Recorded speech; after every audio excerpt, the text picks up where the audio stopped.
Hey guys, it's your boy, the Pacific Demon, Calaban Drucker. And, a few weeks ago, this lady decided to write a letter to take a stand against video games and their treatment of women.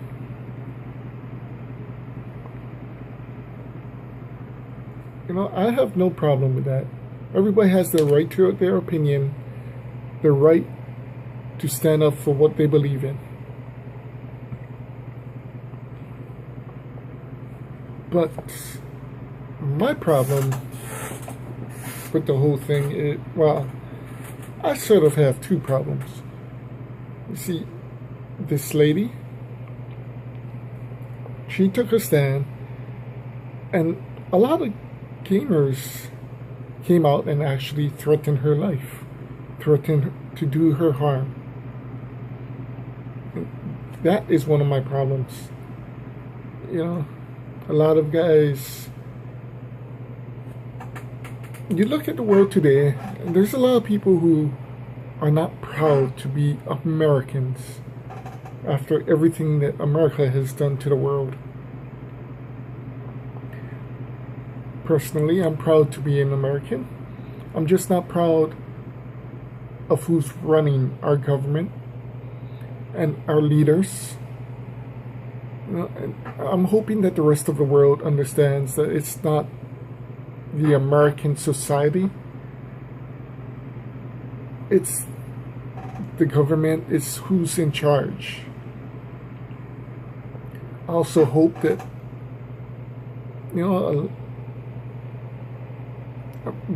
we are getting killed by terrorists. And I hope that the rest of the world can take a stand with us and, stamp out terrorism and all this hate. And hate is the whole subject of this whole thing, basically. A lot of gamers hated this woman for coming out and saying her beliefs and her ideals. And basically she started hating video games for what she thinks is her ideals.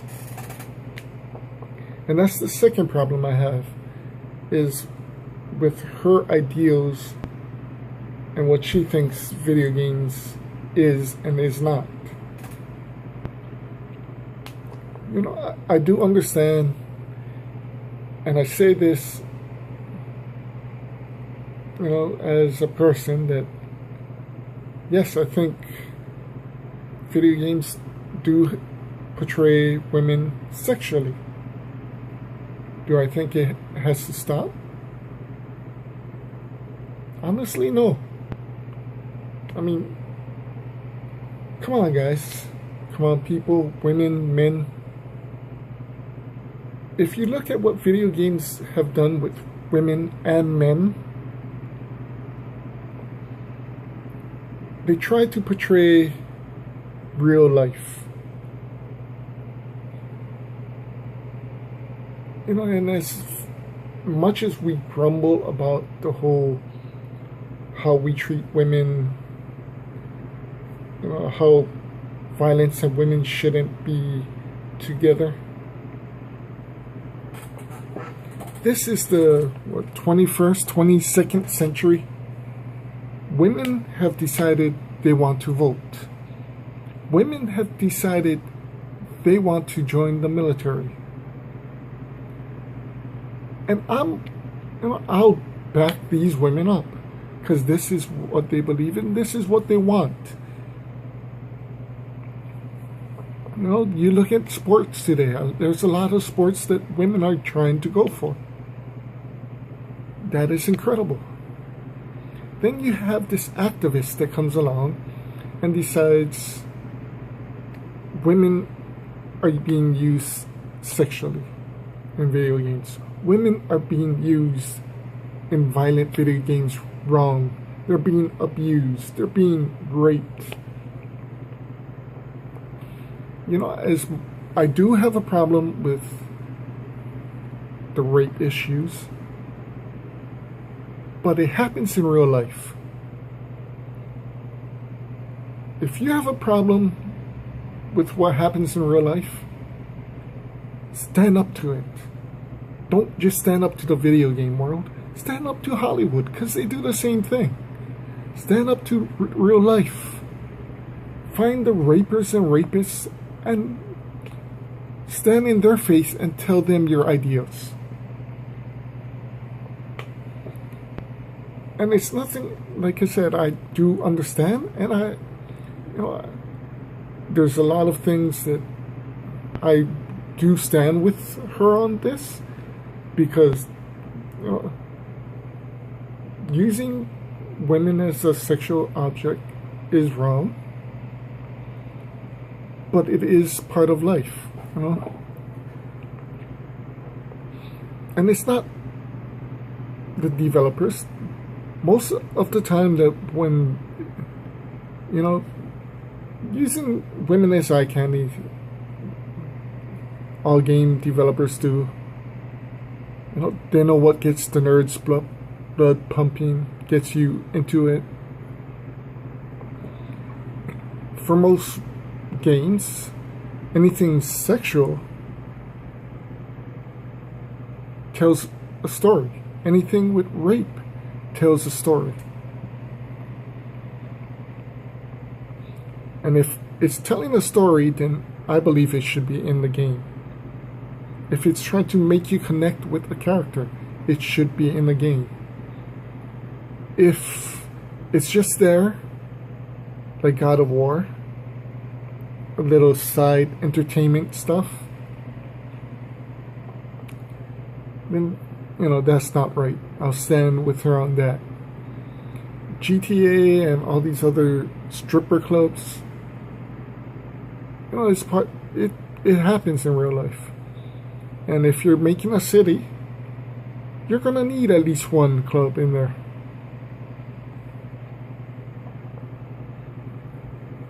But see, that's the whole rating system. There's rating systems. Usually when it has something sexual, when it has something unpleasant, it's rated R. If it's too violent, it's rated R. Don't blame the video game companies because you decided to buy that for your kid, or one of your family members bought that for their kid. That's something you need to take up with your family member. As far as violence is concerned, yeah, there shouldn't be men hitting women. There shouldn't be violence of any sort, right? But that's the beauty of it. The game developers actually let you decide on how you want to play the game. Most video games is women on women violence. They may have men on women violence, but in return they have women on men violence. And the whole concept is that it actually happens in real life. That's the whole point. They want the whole real life situations in video games. Does it help sell video games? The closer to real life video games get, I believe that yes, it does help sell. Is it mandatory? And again, depends on the game. I mean, if it's a fighting game, yes, it's mandatory. If it has something to do with the storyline, yes, it's mandatory. She mentioned GTA 5. There's 2 sexual scenes in there. One with the paparazzi, one with Trevor. She talked about those being not necessarily.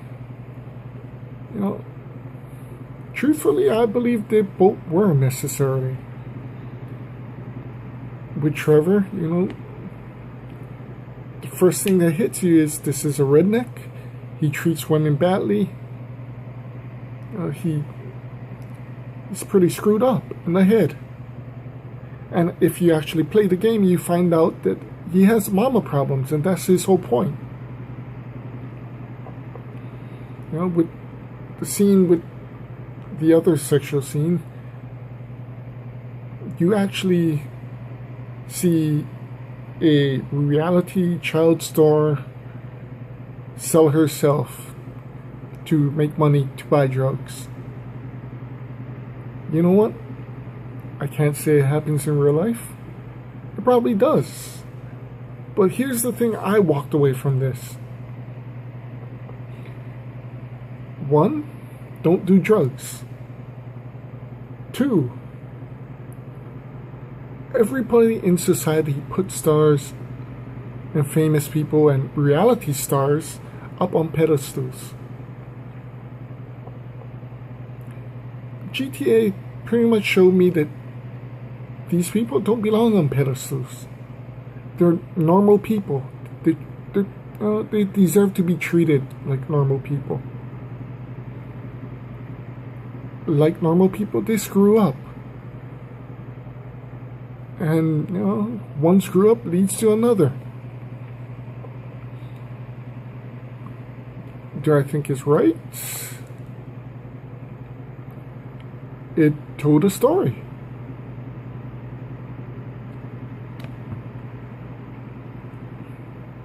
You know, I think if there's certain things like Call of Duty, you have women shooting at men, men shooting at women.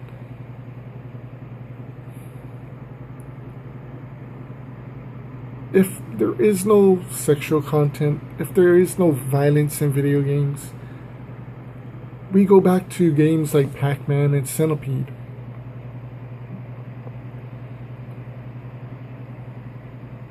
And you know, as great as those games are, and I still love playing those games, a lot of the games that progress, like Spyro and Crash Bandicoot, they're great, but they're kids games.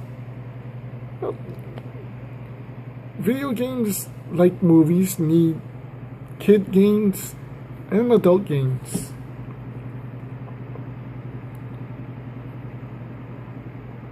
And you know what it comes down to is pretty much the rating systems. Read the rating systems. On the back of each game, there's a little box that tells you exactly why it's rated that way. Read that. If you have any questions, ask the person that works there. If he can't answer you, there's probably a gamer in the store looking at video games. Ask them.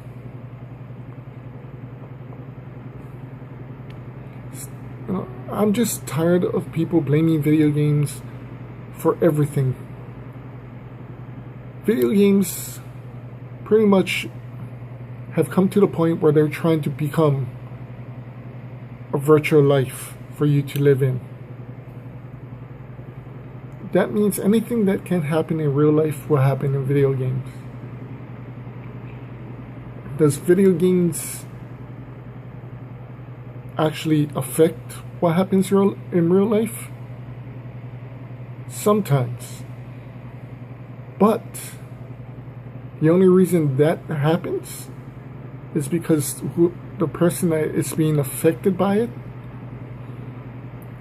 I can guarantee you that person doesn't have a close-knit family, is either stupid or has a closed mind, which a lot of people have started having with our media. Well, everybody believes the media. You can't do shit about that. People are stupid. But don't ruin other people's fun. Don't ruin other people's ideals. I mean, come on. What women can say about women in video games and in movies, men can say about men on Lifetime movies. Not all men are like that. Most men aren't. Do we come out and say, ban Lifetime? Something for you guys to think about. And at least my opinion on the subject. So, catch you guys later. Have a good night.